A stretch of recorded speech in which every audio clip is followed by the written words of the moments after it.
Buenas tardes y bienvenidos a esta casa, autoridades, amigos, miembros de este instituto. Se oye, sí. Inauguramos esta tarde unas jornadas que se titulan El RIDEA ante el 40 aniversario del Estatuto de Autonomía para Asturias, que las coordina, las dirige el doctor Tolibar Alas. Y va a estar aquí también con nosotros hoy en la primera conferencia, que es precisamente Asturias, 40 años, génesis de una idea en forma de libro, este libro que está aquí. Y va a estar también el profesor Sosa Wagner, que fue el coordinador, el director de la edición, pero razones de salud nada intrascendentales, sino son realmente problemas motores, le impiden estar aquí con nosotros hoy. Y entonces van a actuar dos de los ponentes, el director del ciclo, el doctor Olivaras, y el doctor Junceda Bello, que ya tiene la palabra. Moreno. Perdón. Junceda Bello era tu padre, sí. Que tiene la palabra ya para empezar el acto. Muchas gracias. Muchas gracias, director. Muy buenas tardes. Al cumplir 20 años nuestro estatuto, la Junta General del Principado de Asturias editó, bajo la coordinación y propuesta de Alberto Arce Janariz, una obra de 850 páginas en las que 34 autores nos ocupamos de los más recónditos ámbitos del derecho estatutario asturiano. Ese famoso libro amarillo, titulado El Estatuto de Autonomía del Principado de Asturias, Estudio Sistemático, ha servido desde entonces como auténtica guía para el operador jurídico de estas tierras, junto con la compilación legislativa que el Parlamento Regional viene haciendo desde hace años y que alcanza la 8ª edición. También gracias al impulso de Arce Janariz, de Juan Carlos Duque Villanueva y del equipo de letrados de la Junta General. Otros 20 años después ve la luz el tomo que hoy presentamos y en torno al que dedicamos estas jornadas en el Real Instituto, dedicado también a los avatares del ordenamiento del Principado. Ambos libros no solo comparten la participación de la Junta General o de algunos de los autores, Sosa, Tolibar, Arce, Cueto, Menéndez Sebastián, Muñoz Paredes, Monasterio y quien les habla, sino la ausencia generalizada de pies de página, porque tanto entonces como ahora lo que se ha querido es ir directo al grano. Abordar un texto con músculo y sin grasa, sin innecesarios guiños a la erudición impostada. De hecho, cuando el maestro Sosa nos facilitó a los autores instrucciones como coordinador, insistió en que los trabajos debieran de huir de la sistematización de datos que están ahora disponibles en Internet y por ello su consulta no ofrece ninguna dificultad. Se trata, más bien, nos dijo, de aportar una visión más elaborada y crítica que calificaría como de pequeño ensayo. 40 años, Asturias 40 años responde a los deseos de nuestro querido director. El lector encontrará en este ejemplar precisamente un ensayo de 14 capítulos, tantos como autores firmamos en él. Cada epígrafe perfectamente podría ser una obra independiente, pero la selección de materias y su ordenación lo convierte en un texto compacto. Todo ello se extiende a partir del prólogo, el soberbio prólogo del profesor Sosa Wagner, una nueva joya literaria y jurídica en la que al rigor intelectual y la amenidad se une un extraordinario dominio del lenguaje y de su fino humor. Sosa incluye aquí algunas de sus mejores soserías, como aquella de que los tópicos son las legañas del pensamiento, o que las hamacas de los lugares comunes son el cementerio donde están enterradas todas las ideas. Sus letras sobre la evolución del municipalismo astur son, desde luego, para conservar como oro en paño. La obra cuenta con una presentación a cargo del actual presidente del Principado de Asturias y una introducción del hoy presidente de la Junta General, que son las instituciones que la editan, conjuntamente con la Real Academia Asturiana de Jurisprudencia, a cuyo presidente, Leopoldo Tolibar, debe esta comunidad autónoma la gran idea de plasmar por escrito las cogitaciones que a un puñado de juristas asturianos contemporáneos nos merecen los primeros 40 años de nuestro estatuto. Fue el profesor Tolibar el que puso encima de la mesa este proyecto y propuso a su maestro como director, contribuyendo también a su redacción con su impecable estilo académico. A Joaquín Ocampo le cabe el honor de abrir el libro con su contribución. Se refiere en ella a la maldición del carbón, o a la industrialización de la región desde una perspectiva que él cultiva, que es la histórica. Se extiende desde el siglo XVIII hasta la aprobación estatutaria en 1981. Recorre las ideas preindustriales de Campomanes, de Jovellanos o de Flórez Estrada, deteniéndose en la Asturias agraria. Profundiza en el impacto de la minería y la siderurgia, con el predominio del carbón y del hierro, pero dejando espacio a otras actividades económicas de la época, como la industria naval, la química, la electricidad, los servicios o los que denomina sectores no líderes de aquellos tiempos, es decir, el agroalimentario, el textil o el ligado a la manufactura férrea, a las ferrerías. La edad de plata de la economía asturiana la sitúa Ocampo entre los años 1898 a 1930, al abrigo del nacionalismo económico, concluyendo su análisis sobre los beneficios de la autarquía española como consecuencia del aislamiento comercial que padeció el país a partir de 1940, traducido en inversiones estatales estratégicas del INI en la región que elevaron la renta per cápita asturiana en 1955 a la quinta de todo el país. Con el final de ese ciclo, a partir de 1970, termina la aportación del profesor Ocampo, que sirve sin duda para encuadrar el inmediato pasado socioeconómico que hubo de enfrentar nuestro Estatuto de Autonomía. José Manuel Piñeiro se explaya en la evolución política desde 1981 hasta este mismo año. Divide este tiempo en diversas etapas. La década constructora, la que denomina década constructora, de 1977 a 1987, es decir, desde la preautonomía hasta las primeras elecciones. La que denomina trituradora industrial, desde 1987 a 1993, referida a la crisis y la reconversión y a las consecuencias importantes que tuvo de naturaleza política. La de las crisis políticas, de 1993 al año 2000, con los gobiernos de Trevín, la primera escisión del Partido Popular y el Ejecutivo de Álvarez Areces, la de la madurez autonómica, que recorre los años 2000 a 2010, con el primer gobierno de coalición, la ampliación del techo competencial y el mayor caso de corrupción institucional que ha padecido la región. La gran recesión, 2010-2015, con la segunda escisión de los populares y el primer gobierno de Fernández, y en fin, la reconversión verde, en la que Piñeiro también aborda la llegada al Principado de la denominada nueva política, los efectos del proceso en Asturias, la segunda reconversión, en este caso la eléctrica, y en fin, la actual legislatura. Alberto Arce Janari se ocupa de la forma del gobierno del Principado, haciendo hincapié en la representación directa de la Junta General y la vinculación del Consejo de Gobierno a la propia Junta, al propio Parlamento. Pero también se recrea en consideraciones de sumo interés sobre la ley electoral asturiana y la incidencia de los órganos auxiliares del Principado en nuestra forma de gobierno, en especial la Sindicatura de Cuentas y el Consejo Consultivo, tras la desaparición del Procurador General en el año 2013. Por su parte, Eva Menéndez Sebastián nos ilustra sobre los proyectos de modificación del régimen administrativo y funcionarial asturiano, deteniéndose en la simplificación administrativa y en la buena administración, incluyendo aquí la gestión electrónica. Dedica también espacio Menéndez al Consejo Consultivo y al Consejo de Transparencia y Buen Gobierno, creado por la ley de la Junta, pero aún pendiente de desarrollarse. Sus ideas sobre la llamada nueva gobernanza las considera susceptibles de llevarse a una eventual reforma estatutaria como derecho de tercera generación, como gusta ahora o se estila ahora decir. Carlos Monasterio Escudero afronta la hacienda del Principado en el contexto del sector público español, así como el uso que aquí hemos hecho en estos últimos 40 años sobre los tributos cedidos y los propios, así como la estabilidad, el régimen de estabilidad presupuestaria. Concluye Monasterio que en Asturias estas 4 décadas han ido dirigidas a elevar el nivel de progresividad del IRPF y el impuesto de patrimonio, modulando la tarifa del gravamen.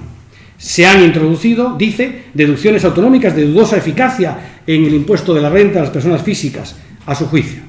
De otro lado, confirma que el Principado es una de las comunidades autónomas de España con mayor cumplimiento en materia de déficit y de endeudamiento, aunque plantea, eso sí, interrogantes de cara al futuro ante las lógicas incertidumbres en estas materias. Pondera, en fin, la creación de la sindicatura y de la IREF en lo referido al control del gasto público.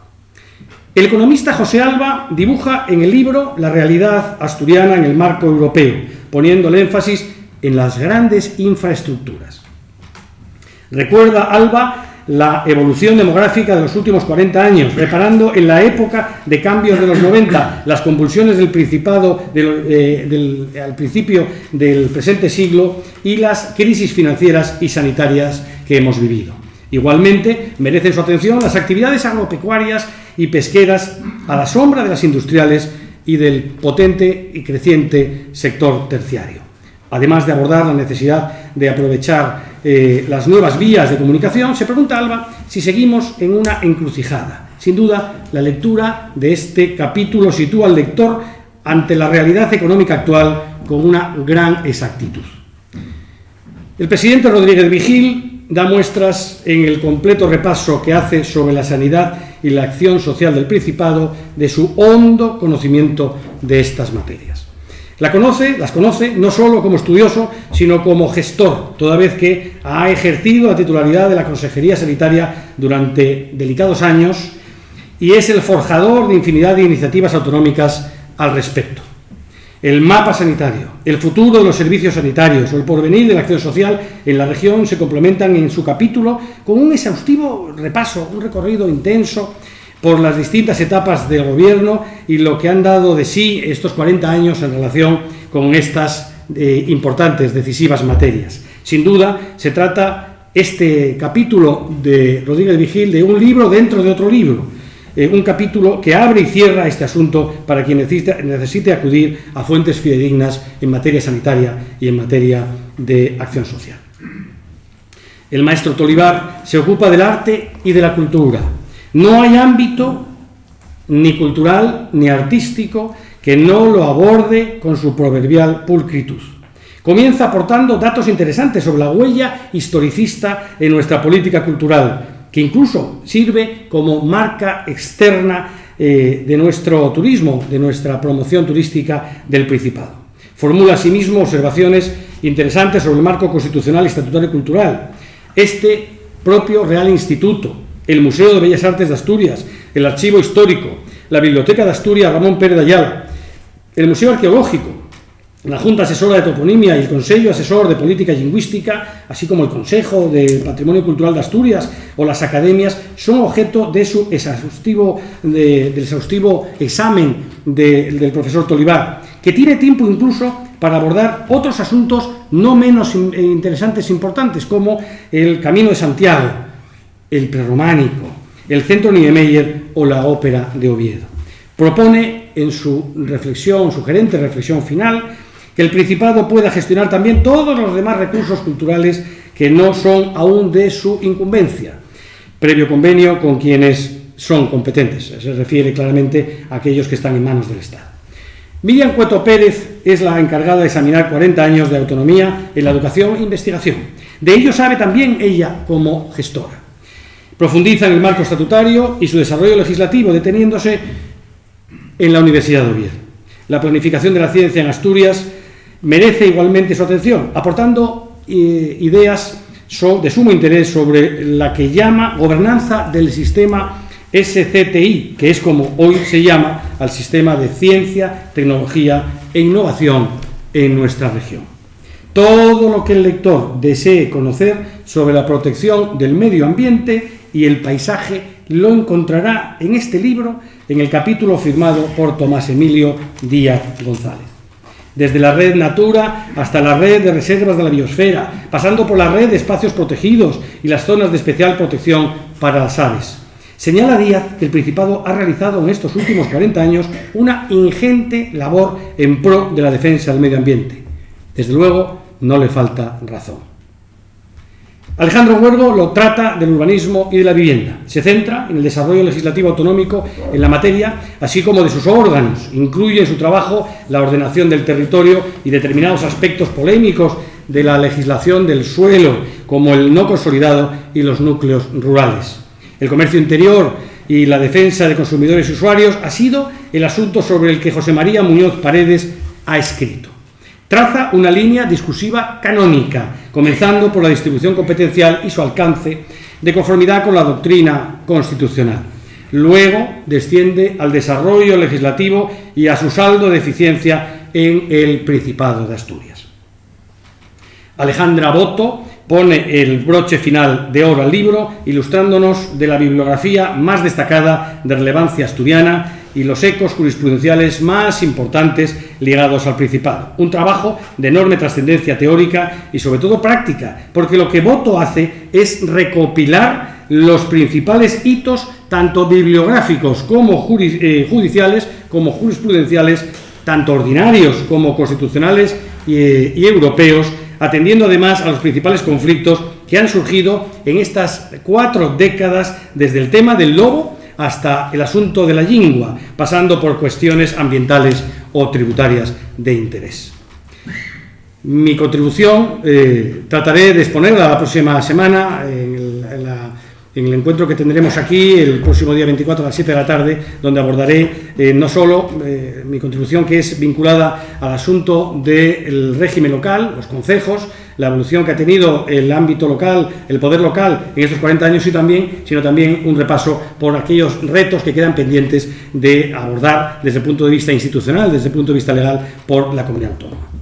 En su prólogo, Sosa Wagner escribe, refiriéndose al material que alberga estas 527 páginas del libro que va a ser o que está siendo motivo de estas jornadas del RIDEA, dice Sosa que todo asturiano, más aún todo lector juicioso, debe adentrarse en estas páginas con el respeto con que se acercaban los antiguos a la fuente Castalia, donde aplacaban su sed los mejores.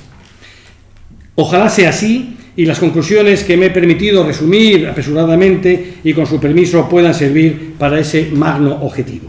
Para el Real Instituto de Estudios Asturianos y la Comisión de Derecho, Ciencias Sociales y Económicas que presido, es desde luego un honor poder celebrar aquí unas jornadas en torno a esta obra, que indudablemente se trata de un libro que pasará a la historia, pasará a la posteridad, no solo por su contenido, sino sobre todo y ante todo por el espíritu y la pasión con la que fue concebido, al servicio incondicional de nuestra tierra y sobre todo de nuestras gentes, he dicho.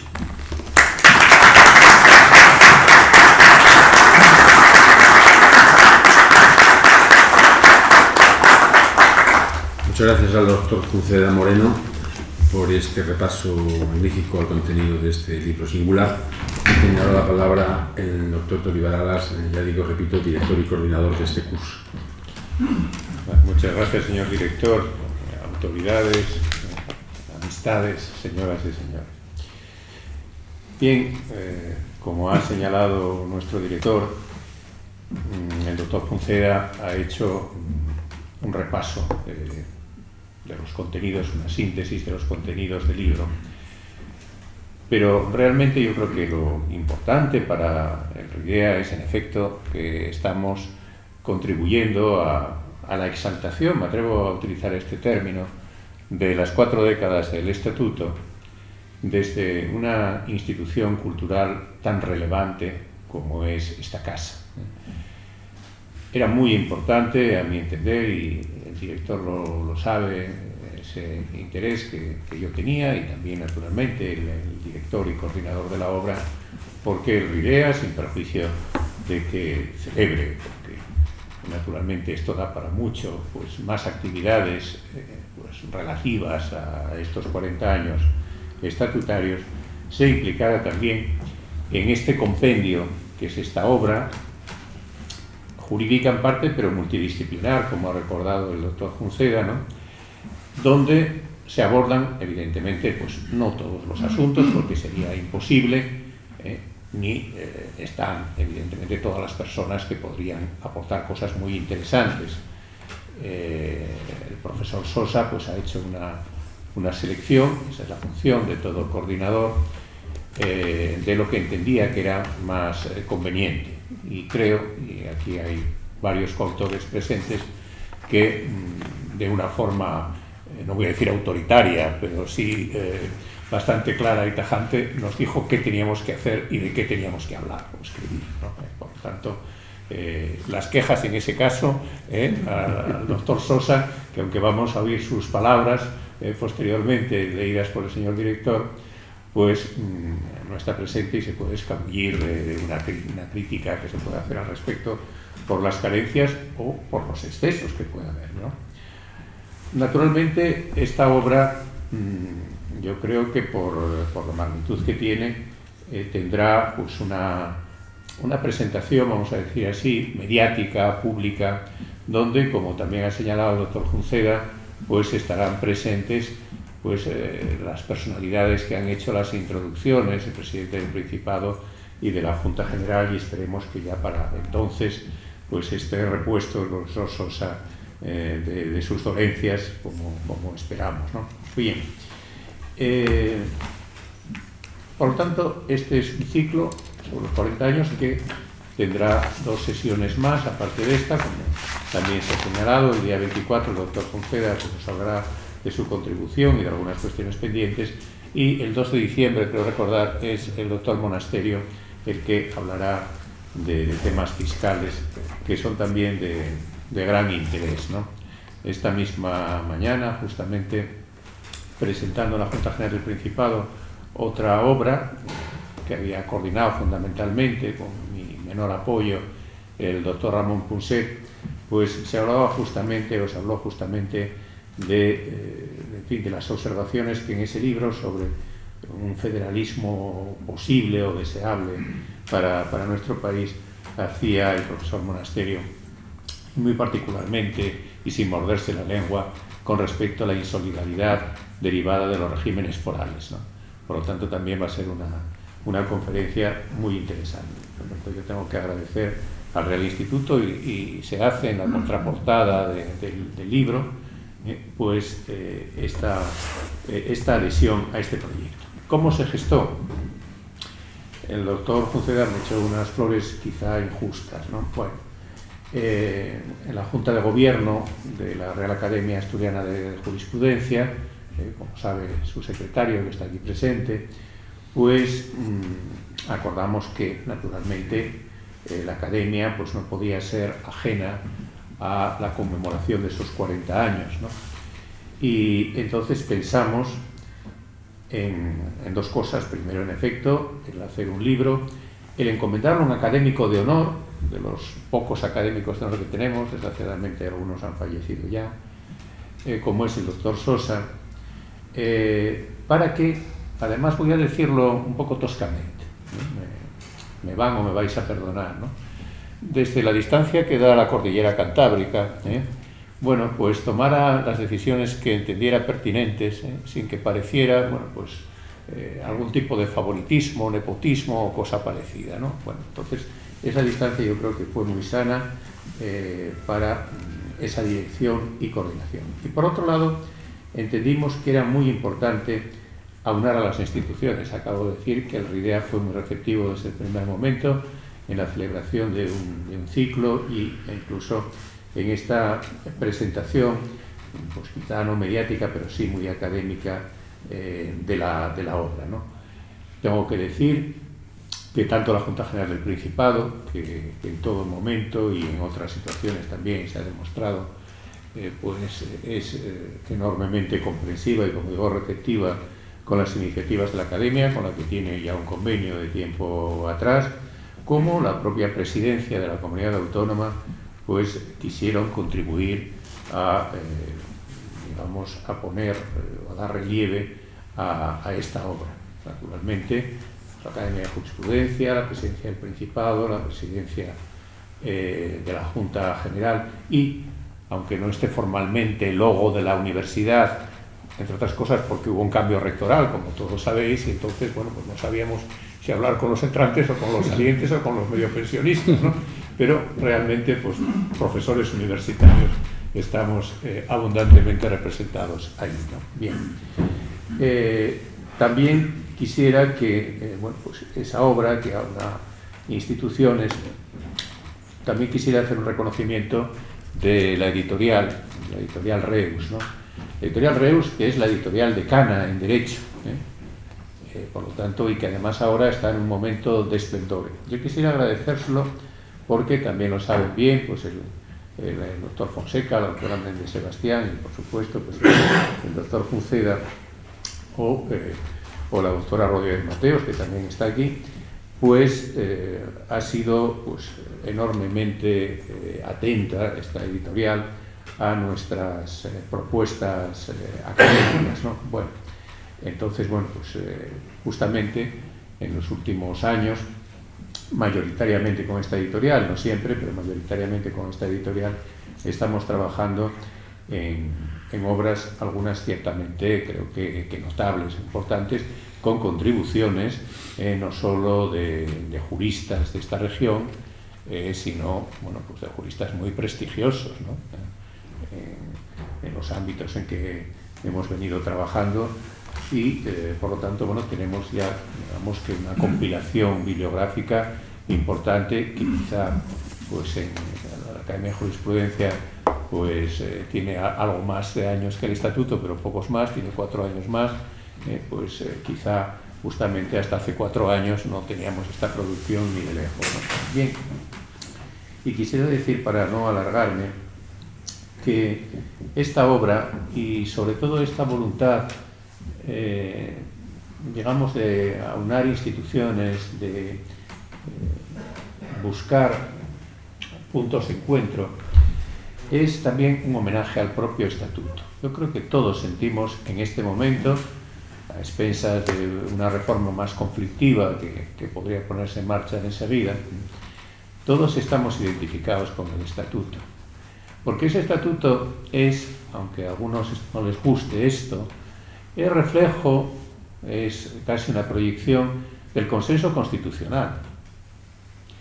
Y yo me gustaría que el Estatuto, que como la Constitución, me lo decía también el doctor Punset en la Junta, claro que lo hay que reformar, claro que hay que reformar, bueno, pues bien, pero reformado de una forma consensuada, pacífica, armónica y demás, ¿no? Porque yo tengo para mí, y quizá no son muy conscientes pues, algunas personas, algunos representantes públicos, que cuando se hace una crítica que es legítima al modelo constitucional del 78, la crítica es legítima, realmente no se está atacando o no se está censurando o criticando una determinada normativa o cómo se resolvió un determinado problema, cuál es la regulación concreta, ¿no? Los grandes temas de Estado y demás, o los grandes temas autonómicos. Yo creo que lo que se está atacando, y eso es muy grave, es la existencia de un consenso. Ese consenso que dio lugar a la Constitución o que dio lugar a los estatutos, a la mayoría de los estatutos de autonomía. Y eso ciertamente, pues, esa desacreditación yo creo que es ciertamente peligrosa. Y me gustaría, por tanto, que cuando, probablemente pues algunos ya no vamos a estar aquí, cuando volviera a ver pues, una efeméride parecida, ¿no? Pues ciertamente también se invocara a ese acuerdo, a esa idea común de aunar voluntades, ¿no? Y llegar a un texto que todos sintamos como propio. Por lo tanto, repito, me congratulo de estar aquí, agradezco al profesor Sosa su dedicación, agradezco a los coautores sus aportaciones, que también el doctor Sosa nos puso látigo para realizarlo, hasta el punto de que hubo alguna persona que declinó la invitación, lógicamente por esas urgencias, pero era conveniente que el libro estuviera en la calle tal día como hoy. Sin embargo, ya lleva mes y medio en la calle, prueba evidentemente de que se han hecho las cosas muy bien, también por la editorial. Pues eso, me gustaría justamente que ese espíritu consensuado y ese reconocimiento del Estatuto como algo propio se mantuviera. Por lo tanto, transmito ese agradecimiento a todos, repito una vez más también a la editorial y a este Real Instituto y a su director por acoger este ciclo.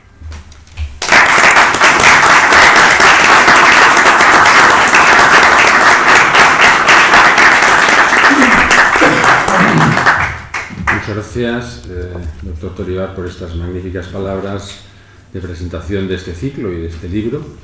Y yo ya voy a leer sin más las palabras que nos hace llegar el profesor Sosa, director de esta obra. Y dicen así: Me he encontrado en la privilegiada situación de abrir al lector la puerta de las reflexiones sobre Asturias que se contienen en este libro que hoy presentamos cuando se cumplen 40 años de la aprobación de su Estatuto de Autonomía. Ello se ha debido al afecto que me dispensan quienes dirigen las instituciones asturianas promotoras de esta magnífica iniciativa. Un honor para mí que he aceptado con especial complacencia porque pienso que una sociedad debe saber caminar y enderezar sus pasos con las aportaciones de personas solventes, estudiosos de la realidad de su región, comprometidos con ella y deseosos de verla entre las mejor orientadas y más prósperas. Sin sus reflexiones, las sociedades se encaminan hacia la grisura y el anonimato, a vivir de la pirueta, inficionadas por el virus de la inercia. Una sociedad es tanto más libre y creativa cuanto más se halla alejada de los tópicos que son las legañas del pensamiento. Insisto, sin estas personas inteligentes y animosas, la sociedad arrastrará su deterioro mecida en la hamaca de los lugares comunes, cementerio donde están enterradas las ideas. De otro lado, el poder público, si aspira a conquistar el alcázar de la sabiduría política, debe acompañar estos esfuerzos de la sociedad ejerciendo labores de tercería, de impulso de todo aquello que surja libremente y esté bien aparejado, sin intromisiones indeseables, sin hurtar espacios a lo que es indeclinable patrimonio del tesón y de la libertad individuales. Asumiendo este patrón, se han comportado, en este caso, las instituciones asturianas. El resultado es este libro en el que yo me he limitado, con la ayuda de mi amigo Leopoldo Tolivar Alas, a seleccionar los asuntos a tratar y los autores que habían de ocuparse de ellos. Permítaseme recordar que Asturias es una tierra privilegiada por sus bellezas naturales y, por qué no decirlo, por el buen juicio de sus gentes, pero desfavorecida por su situación geográfica, territorio periférico de una nación a su vez periférica. Ello explica la atención con que desde siempre los asturianos han meditado sobre los problemas de sus tierras y de sus aguas, y también que entre los más poderosos pensadores españoles se encuentren nombres ilustres asturianos atraídas sus privilegiadas mentes por las exigencias que siempre ha impuesto el deseo de conducir los asuntos públicos con originalidad y acierto. ¿Cómo? Identificando los asuntos relevantes y descartando la vana persecución de polémicas estériles. Quien lea hoy este libro en este segundo decenio del siglo XXI podrá reconocer cuáles son aquellos e intuir cuáles son estas. A partir de ahora, ningún gobernante podrá diseñar sus medidas políticas sin atender a las enseñanzas de esta obra. A mí me interesa calzarme en estos momentos las botas montañeras, lo que tantas veces he hecho en estas tierras, para otear desde las alturas bien aireadas la situación en la que se halla en estos momentos Asturias en el marco de España, de su estado de las autonomías.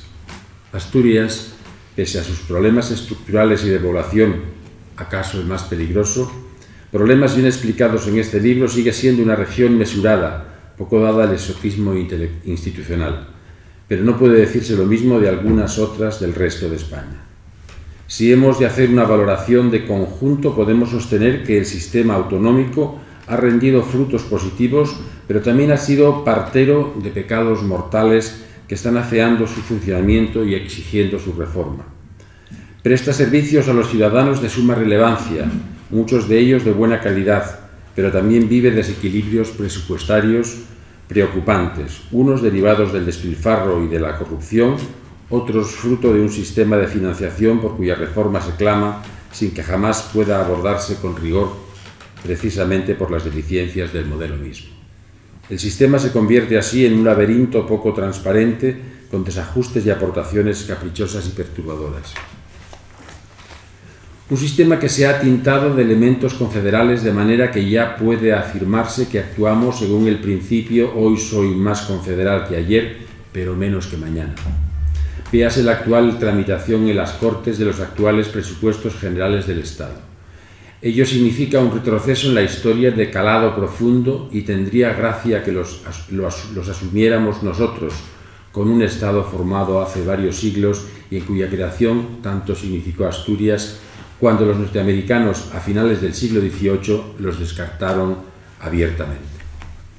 Las reglas del juego de la descentralización española, un juego que exige cautelas extremas para no desbaratar el conjunto, lo ha roto Cataluña con su abierta rebelión contra la Constitución, sancionada penalmente con las condenas a prisión de sus dirigentes. Que España, en práctica bancarrota, azotada como sigue estando por un virus que ha llevado y lleva la desolación y la ruina de miles de familias españolas, se vea obligada a seguir lidiando con el interminable pleito catalán, es algo que a muchos arruina la templanza, comprometiendo al tiempo al resto de las virtudes cardinales. Y el horizonte no parece despejarse, antes al contrario, se llena de nubarrones. Este nacionalismo de viejo estilo es a la política española, cuyo escenario es la Unión Europea, lo que el crecimiento a la ciencia, una antigualla. Si la providencia fuera benigna con nosotros y pudiéramos liberarnos de la rebelde enfermedad catalana, es decir, si ahuyentáramos los despropósitos que ésta impone y la desestabilización que está produciendo en toda España, una discusión sensata sobre reformas autonómicas exigiría lo siguiente: la convocatoria de personas expertas para que explicaran cómo se han administrado las transferencias realizadas a las comunidades autónomas en materias como la sanidad y los servicios sociales, la educación en sus distintos niveles y la investigación, la gestión de los montes tras tantos incendios forestales, la calidad y depuración de las aguas, el cuidado del patrimonio cultural, el funcionamiento real de la justicia. Solo entonces podríamos llegar a conclusiones solventes y a partir de ellas los políticos valorarían si debe ratificarse la validez del sistema instaurado hace años o es conveniente rectificarlo en este o en aquel asunto, con el resultado de que tan plausible sería engordar la descentralización por un lado como someterla a una dieta de adelgazamiento por otro. Importa mucho que nos metamos en la cabeza que el Estado descentralizado se ha de justificar ante los ojos de los ciudadanos por su solidaridad y por su eficacia, siendo al cabo de todos nosotros los llamados a valorarlo como usuarios de la amplia oferta de servicios públicos que las comunidades autónomas prestan. Y para conformar nuestro juicio será determinante la situación en que nos encontremos, el hospital donde nos atienden, las instalaciones educativas, las viviendas de protección oficial, la periodicidad y regularidad del transporte público o la oficina del juzgado. Dígase con claridad, el elevado coste de un Estado descentralizado, con sus parlamentos y sus gobiernos propios, no puede acreditarse ante el contribuyente más que si advierte que la cercanía ayuda a gestionar mejor los asuntos que determinan su vida diaria. Esta labor nunca se ha hecho y, lo que es peor, no parece echarse de menos al encontrarnos en el dislate que impone el discurso separatista. Pese a ser conscientes de ello, es decir, a ser conscientes de que estamos en un torbellino que encima gira en torno a un eje inestable, una comunidad como la asturiana ha de seguir dando el ejemplo de la mesura y de acometer únicamente reformas fundadas en criterios técnicamente solventes y políticamente compartidos por sus fuerzas políticas sin posiciones ni trágalas. Y para esto nada mejor que leer y reflexionar sobre los escritos contenidos en el libro que hoy presentamos y que yo he tenido el honor de prologar. Hasta aquí las palabras del doctor Sosa.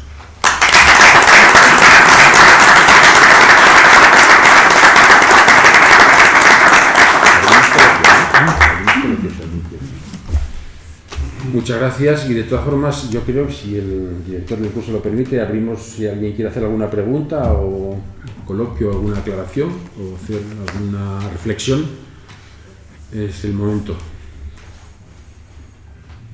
Yo creo que las tres intervenciones han estado llenas de sugerencias y por tanto pienso que han dado pie a plantear algunas cuestiones o hacer algún comentario, en fin. Pues veo que nadie hace ninguna pregunta, ninguna reflexión. En el fondo me parece. Sí, perdón, es que debo ponerme las gafas, que soy un poco miope.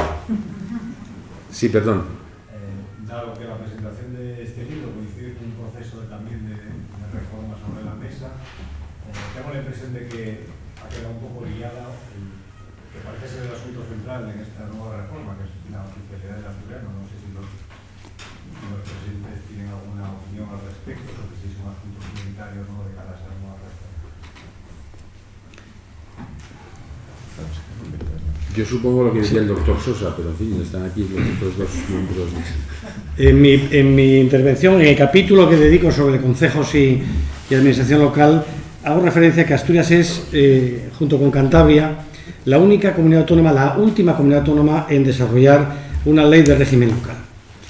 Pero si a esto añadimos que estamos todavía con una legislación en materia de sector público pendiente de actualizar, si a eso unimos que tenemos pendiente la modificación de nuestra ley del suelo, si a eso unimos las necesidades de establecer un nuevo marco del régimen funcionarial y del régimen administrativo del Principado, estos sí que considero asuntos poderosamente urgentes para poder abordar en el marco de no solo de una reforma estatutaria, sino el desarrollo de las capacidades estatutarias ya existentes, ¿no? En ese marco, introducir cuestiones donde ya existe una previsión estatutaria de tutela, de protección de una expresión lingüística y con una ley de desarrollo de ese precepto estatutario desde el año 1998, norma de la que, si uno lee detenidamente, se encuentra no solo una cooficialidad amable, por así decir, sino una amabilidad en el tratamiento de esa lengua, porque quiero decir que incluso hasta contempla esa ley de promoción y uso del bable la posibilidad de utilizar como mérito específico para el acceso a los cuerpos funcionariales el conocimiento de la lengua, el conocimiento del bable asturiano, en la terminología de esa norma de 1998. Y por ahí seguido. Es decir, simplemente yo invito a que todos leamos la ley, hoy cuando lleguemos a casa, en nuestro ordenador, tecleemos en Google la ley de promoción de uso del bable asturiano y leamos el contenido regulatorio de esa ley. Y a continuación nos preguntemos, ¿de qué estamos hablando? Cuando con esa ley cualquier ciudadano asturiano puede dirigirse a las administraciones en esa lengua y sabemos que no llega ni al 0,1% esas solicitudes de asturianos que hacen esa apuesta a dirigirse a las administraciones en esa modalidad lingüística, yo siempre me he preguntado por qué antes de avanzar en modificaciones de carácter estatutario no tratamos de desarrollar herramientas legales que existen y que tenemos que sacar todo su jugo. Si fruto de esas posibilidades legales vemos que no hay posibilidades de desarrollar más, sí que sería el momento de modificaciones estatutarias, pero entiendo yo que antes no, máxime cuando, como digo, siguen todavía existiendo asuntos testigos, asuntos pendientes de enjundia, como son este que comentaba y que yo me ocupo en el capítulo de la obra sobre el régimen local. Tenemos 78 municipios, de los cuales nuestra legislación prevé el que puedan desaparecer algunos porque no tengan capacidades o no tengan población a los que servir. Ese es un asunto que todavía lo tenemos pendiente de resolver y, por tanto, esa adecuación de nuestra realidad administrativa a las circunstancias del tiempo presente es, yo creo, que lo que tenemos nosotros que abordar sensatamente y de forma juiciosa, no embarcarnos en cuestiones que poco tienen que ver con esas necesidades objetivas y que además son una especie de señuelo para evitar ocuparnos de lo fundamental.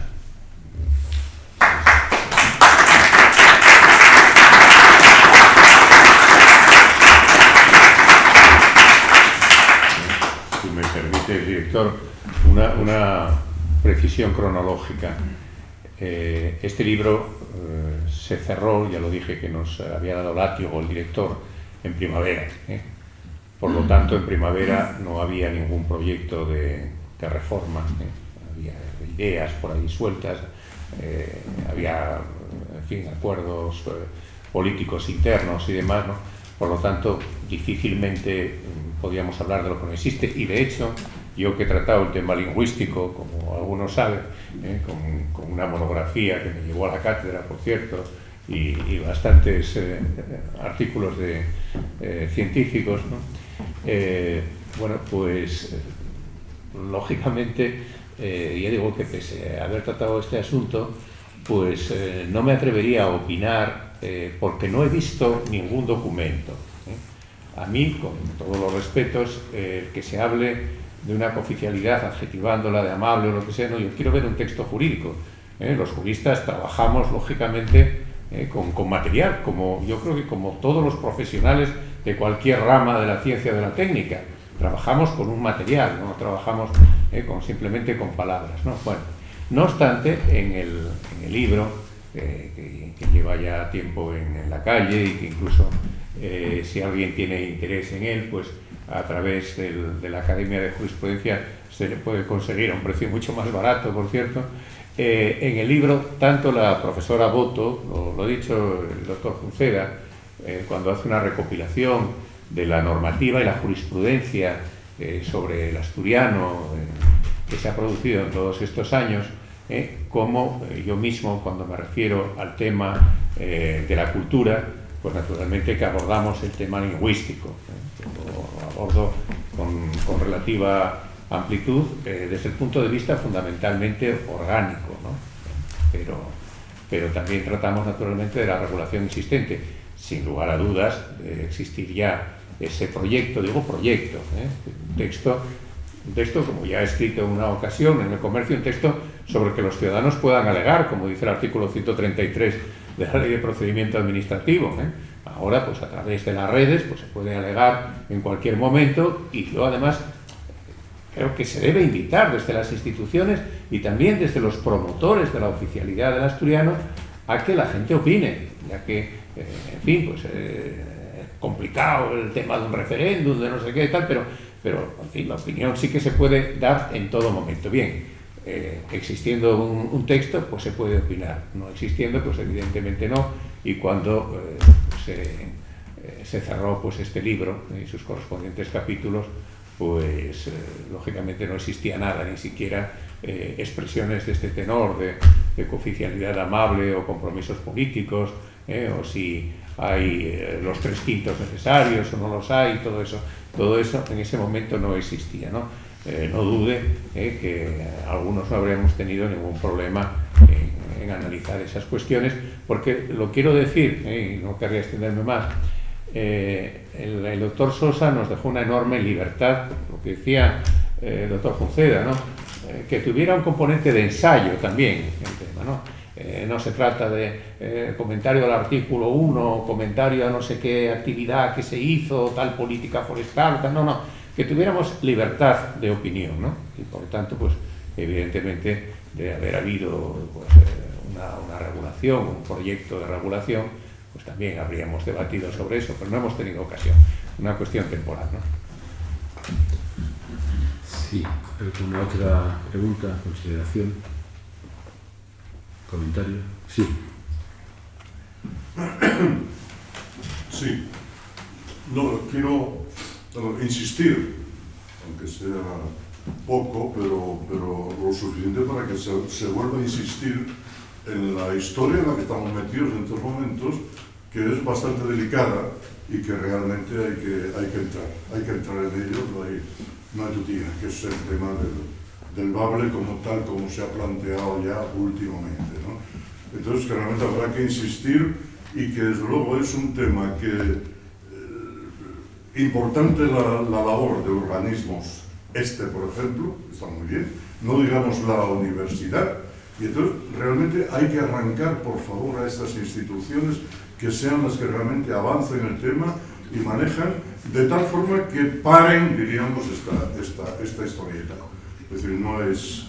A mí yo no soy amable en este tema, es decir, me parece intolerable que esté tratándose de esta manera, y realmente lo digo desde el punto de vista ya políticamente, desde el punto de vista del Partido Socialista, por supuesto, en la que estoy.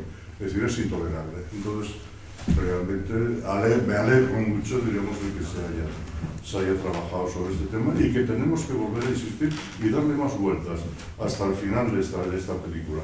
Yo creo que la universidad, vamos, concretamente, hablo de una serie de intervenciones que han funcionado ya y que realmente son muy interesantes y muy importantes, por no decir la del Bastida, diríamos que realmente con toda tranquilidad recuerdo la historia esta que planteó sobre la lengua, y que cuando nos dijo esa historia tan buena, que es decir, dicho sin ánimo peyorativo, es decir, esto es un aborto de lengua porque en plena formación no llegó a nacer por la irrupción del castellano. Es decir, yo me alegro mucho que desde la universidad hayan salido ya expresiones de este tipo, que luego, metidos en política, pues no nos atrevemos a a tanta, no dureza, sino claridad. Yo creo que es que las cosas claras son fundamentales para tomar las decisiones. Y desde luego, si estamos hablando de reformar ahora el estatuto, etcétera, etcétera, por unanimidad, por favor. ¿Cómo es esta historia? Que se pueda llegar a hacer una reforma ahora de estatuto donde partidos tan concretos como el propio partido del PP, desde luego va a decir que no. Yo digo que no también, así que realmente, ojo, no va a ser bastante más gente, no solo del PP, sino gente que está un poco hasta el moño de que no se juegue en serio de este tema, ¿no? Nada más. Sí, al hilo lo que comentabas, si estamos aquí celebrando el 40 aniversario del Estatuto es justamente porque fue concebido con una idea de consenso. No hay, cuando se habla de reformas constitucionales, los que quieren hacer una etapa o inaugurar una etapa de una nueva etapa constituyente, no pretenden tal cosa. Pretenden ellos, quítate tú que me pongo yo. Quieren imponer su propio criterio. Y unas naciones y unas regiones no están hechas a través de ese tipo de material. Nosotros tenemos que hacer consensos y hacer consensos como los que dan lugar a que obras o normas como esta que cumple 40 años haya tenido mínimas modificaciones. ¿Por qué sucede esto? Porque hay un consenso amplísimo que alimenta eso y donde todos nos encontramos cómodos, aunque tengamos muy diversas formas de ver la vida. ¿De qué estamos hablando cuando aquí se pretende, por un voto, vamos a quitar su carácter el carácter de dónde ha surgido ese voto, presentándose a las elecciones con una determinada idea y después cambiando de criterio? Pero estamos hablando de que, aunque no fuera así, estamos hablando de la mitad más uno. Es lo mismo que en el tema de Cataluña. Es decir, cuando se habla de una independencia, tiene que haber un grado de consenso, de asentimiento tan enorme que prácticamente no haya necesidad de poner urnas porque sea algo prácticamente un asentimiento de ciudadano. Es decir, eso de la mitad más uno, el 40%, el 50% de los catalanes que quieren ser independientes, no. Eso no ha ocurrido en ningún país porque los países que surgen así son estados fallidos. Porque la mitad de la población está en contra de la otra mitad de la población. Y así surgen problemas de caos en naciones. Una nación se fundamenta, se crea cuando hay unos consensos rayanos en la totalidad de la población, cuando se habla tanto del asunto de Kosovo. De Kosovo, de su parlamento, era casi la práctica unanimidad de su parlamento el que declaró la independencia. ¿Esto es lo que sucedió en Cataluña? ¿Esto es lo que está sucediendo aquí? No.